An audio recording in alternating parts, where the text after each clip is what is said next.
எப்படி செய்கிறதுன்னு சொல்லி பார்க்கலாம். பற்ற வச்சு வானொலி ஹீட் பண்ணிக்கணும். வானொலி ஹீட் ஆகிடுச்சு. தேவையான அளவுக்கு எண்ணெய் கடுகு உளுத்தம் பருப்பு போட்டுக்கலாம். காஞ்ச மிளகாய் சேர்த்துக்கலாம். சின்ன வெங்காயத்தை கட் பண்ணி வச்சு அதை சேர்த்துக்கலாம். மஞ்சள் பொடி சேர்த்துக்கலாம். தேவைக்கேற்ப கல்லுப்பு சேர்த்துக்கலாம். மீன் வதங்கிடுச்சு. கீரை சேர்த்துக்கலாம். முருங்கைக்கீரை.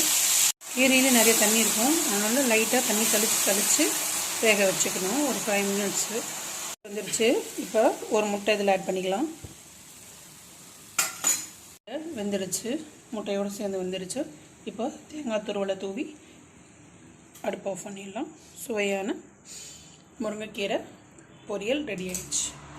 இதோட முருங்கைக்கீரை பொரியல் சூப்பராக ரெடி ஆகிடுச்சு.